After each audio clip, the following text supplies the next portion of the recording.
very excited.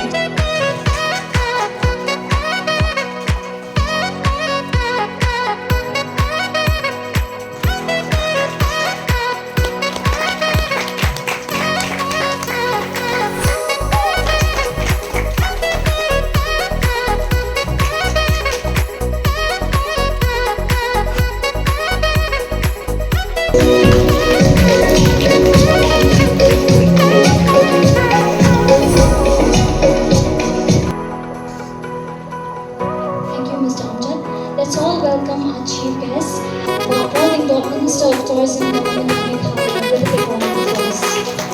Welcome, sir, to this launch event, and thank you for sparing the great time today. Indeed, the last and final word will be by our Honourable Minister in charge. Thank you very much.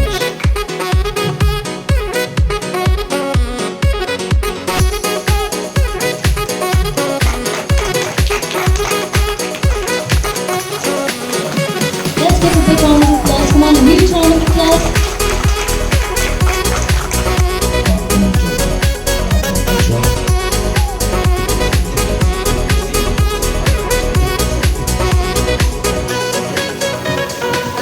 Organization was founded in 2018 by Sir Dominic Savio Dingdor. The first and the second pageants in 2018 and 2019 was held in Dauki, and it was a very successful one, as hundreds of people had turned up at the venue to witness the talents, the skills and the performance of our young girls. The winner of Miss Meghalaya 2018 was Miss Tanvi Marak. The winner of Miss Meghalaya 2019 was Miss Akriti Shen, following which in 2020 and 2021, the Miss Meghalaya pageant could not be held due to restrictions because of the COVID-19 pandemic. However, the Miss Meghalaya pageant, which was brought back in 2022, witnessed a large number of aspiring girls from all over Meghalaya who had turned up for the audition, out of whom Miss Irene Dikar carried home the title of Miss Meghalaya 2022. The Miss Meghalaya organization focuses in building the overall development of an individual, physically, mentally, emotionally and spiritually. It also provides various opportunities to young girls to showcase their unique personalities, their talents and skills. As for me, my journey from being a very shy, underconfident girl to a strong, empowered, confident woman has been a beautiful one. I was given the opportunity to represent Meghalaya at the Miss Northeast pageant in 2023. A huge gratitude to the Miss Meghalaya organization for molding me into the woman that I am today. We also have with us Miss Angelina Jackson, who represented our state at the Miss Teen Diva 2024. We also have Miss Daniela Shirley Jira, who also represented Meghalaya at Miss Teen Diva, and she also got the opportunity to work at the Lyngba Fashion Week. We also have with us Miss Sanwaka Surong, who also won the Sunsilk Mega Miss Northeast in 2021. We also have Miss Tanvi Marak, who also represented Meghalaya at Sunsilk Mega Miss Northeast and won the same. And then she went on to being a state winner of Femina Miss India in 2020. And she will also be representing Meghalaya at Miss Grand India 2024. We wish her the very best. And we also have with us Miss Irene Dikar, who also represented and is representing Meghalaya at various pageants. She went on to becoming the first winner of the Miss Northeast pageant under BASM in 2022. Also became a state winner of Femina Miss India in 2023 and will also be representing Meghalaya at the Miss Grand India this year in 2024. We wish you the best. May you bring another glory to our state. Has had such amazing women who went on to bring pride not just for themselves but also for the organization and for our state Meghalaya. The Miss Meghalaya organization aims and will continue to celebrate and empower women to showcase their talents, be themselves and make a difference in the society. I would also like to briefly talk about Glaminen. Glaminen is also known as Glaminen Entertainment Private Limited. It was founded by Mr. Nikhil Anand in 2015 when he was just 19 years old. The next edition will be their 10th anniversary edition. When it started, it had the license for Miss International and Miss Earth. And for about 5 to 6 editions, Glaminen had sent contestants in the above-mentioned pageants. This year, in January 2024, Glaminen got the exclusive rights for India for Miss Universe. And from this year onwards, Glaminen will be sending India's representative at Miss Universe, which will be held in Mexico later this year. Apart from Miss Universe, Glaminen has the license for Miss Grand International, Miss Asia Pacific, Miss Charm, Miss Tourism World, and various teen pageants. Glaminen also owns an international pageant like Miss Multinational and Miss Teen International, with the oldest running teen pageant in the world. Thank you so much. As the abode of clouds, but we would like to be known in the world as the abode of beautiful and strong women as well. And I'm sure that the foray of Miss Universe, together with the local partners of Miss Universe Meghalaya, will make that dream into a reality. Talking about dreams, I remember the words of the famous speech by Martin Luther King Jr. on the steps of the Lincoln Memorial, "I have a dream." And I think that dream has started today. That journey of many young girls to make that dream into a reality, as was pointed out by Mr. Amjad Khan, that your organization along with the local partners is bringing the contest into the doorsteps and will help and empower our young ladies to be more strident voices on the national as well as the international platform. And I'm sure that, as you know, we are a state where women play a very important role. They are a very dominant and a very important partner in the state's development. Many of you perhaps don't know that one of the first women cabinet ministers in pre-independent India, much before we had ministers in the rest of India, was from the state, from Mavisgan. And she in fact preceded many of the female ministers in post-independent India. We also come from a state where we had a lady chairperson of the UPSC many years ago, and so on and so forth. There have been many women trailblazers from this state, and women continue to play a very vital role in the families and the polity. And I'm sure now, with this opening of doors, they will also play a very important role, and they'll be visible at both the national as well as the global platforms. So we'd like to thank Team Miss Universe India and the local partners, and Mr. Sabi Dengdo, that they give wings to these dreams. I would like to share that at the same time, October. In fact, I was just sharing with Mr. Amjad Khan that from the Arts and Culture Department, we had led a team to Vietnam. And we actually had our meetings in the same venue where you had your Miss Grand. So we did have some interactions with the organizers there, and it gives me great pleasure to know that Ashina was also representing India at that meeting. At that event. So it's nice to reacquaint here again in the abode of clouds.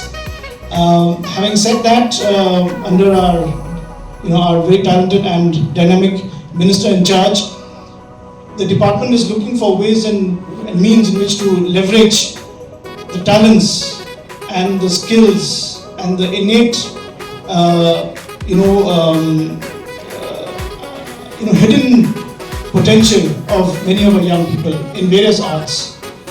And there is a lot of thinking, a lot of discussion going on how to tap into the creativity of each and every aspect of our youth.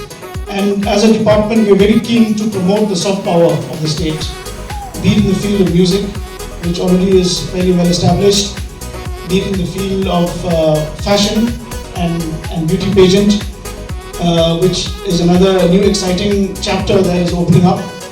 We hope that with these new opportunities, our young girls will be ambassadors of beauty with a purpose and with meaning. I'm very happy that Irene, who is here, was associated with the with the water education in Keviat. I remember when I was on my previous assignment as Chief Electoral Officer, so she was a voice for water education.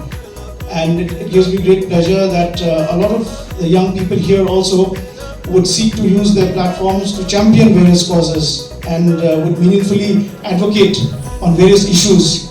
And with the platforms that they've been given, with the voices that they would be getting a chance to voice out, I'm sure that all of these purposes can come together and weave together into a beautiful magic. And before I resume my seat, I checked up at around 2:15 and I was told that most of the tables were still empty.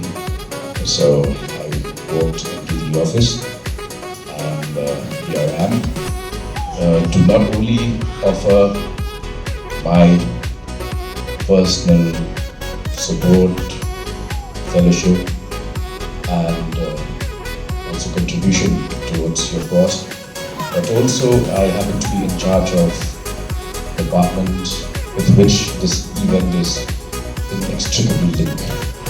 As Minister of Arts and Culture, you represent what I would call cultural ambassadors, as beauty queens, as people who walk the ramp not only within this country but also abroad. And as Minister in charge of tourism, this is one very important aspect of tourism here in Meghalaya. Our soft skills in music and the fine arts, and also as Minister in charge of sericulture and weaving, we have a plethora of our own indigenously crafted dresses and fabrics, which I think it is high time for you to take to the rest of the world. There is a saying in Khasi, Kambyang Pan Shuyapan, Kambyang Panya. It is not sufficient to borrow, it is also, in fact, it is more important to give. Let the rest of the world be mesmerized, be enchanted by the wealth of our textiles. In the nook and corners of the Bengal district, for instance, we have mostly women who have spent, and today they are in their second and third generation, weaving patterns on the fabric. But most of these are not even known by many here in the capital city of Shillong. We need to take those fabrics to the rest of India, to the rest of the world.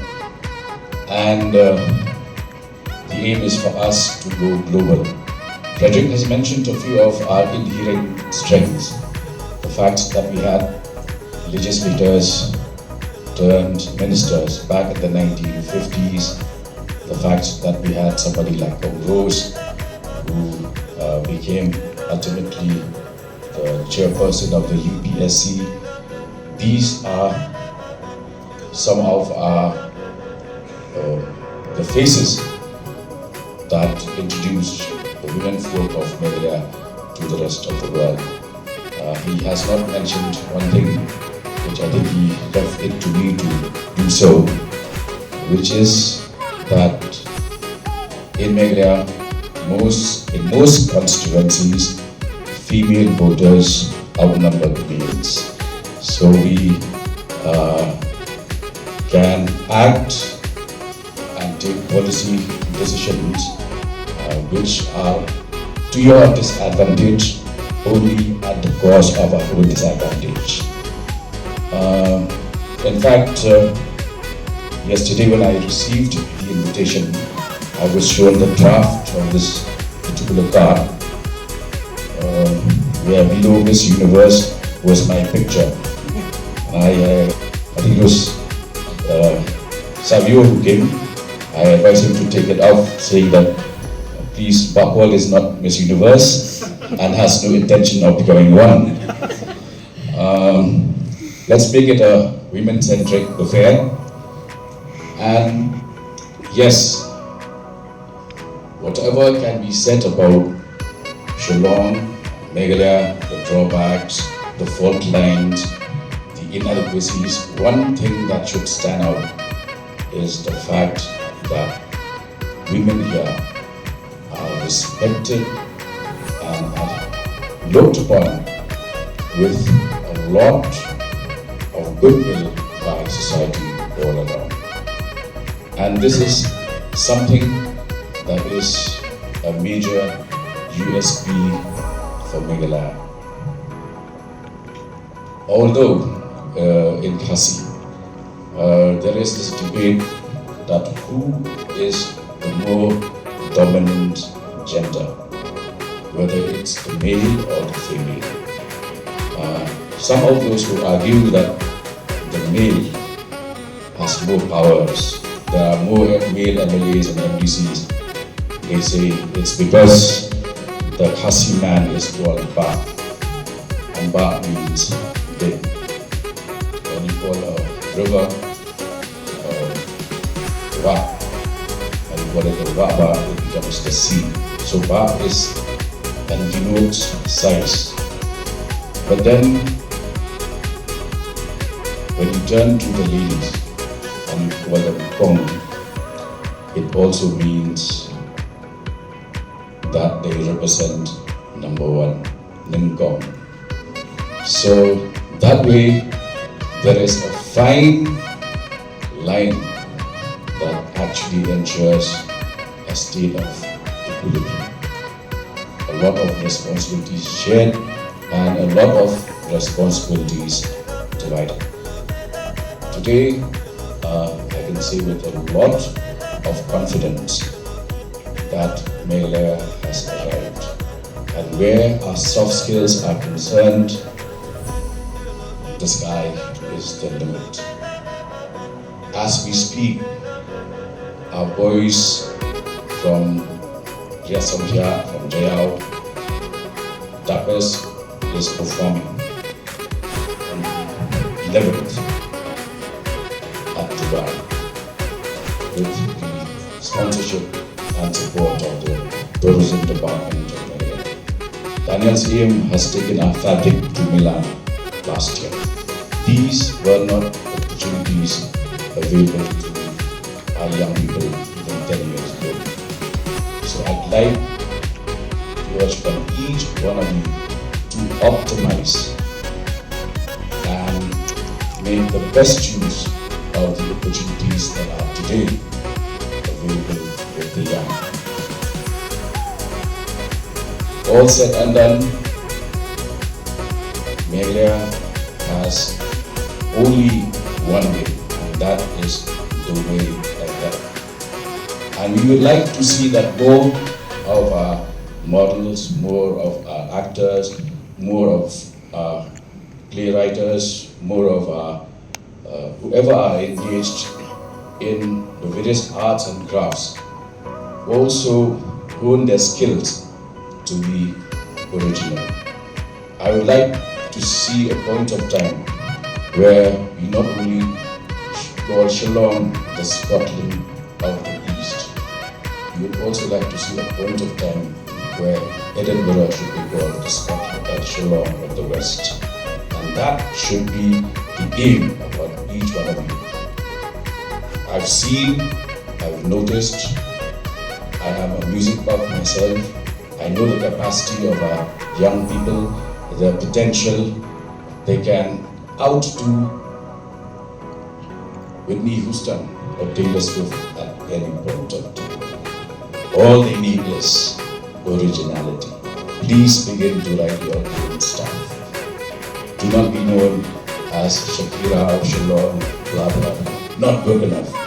Please come up with a branding of your own, which people will turn to you and say, yes, this guy, this band, that's what I'm beyond covering others. Officially today there are 5,000 recognized tribute bands that cover the Beatles. I'm a huge fan of the Beatles as a band, but if you were to ask me the names of the lead singers of those 5,000 bands, I wouldn't know even two of them.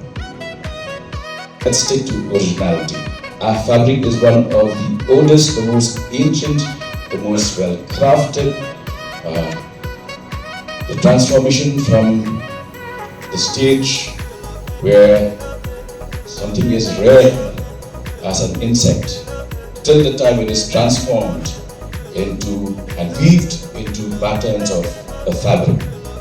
That is the transformation that requires time, it requires patience, it requires hard work. Likewise, for you to be an original, it takes time, patience, talent, hard work.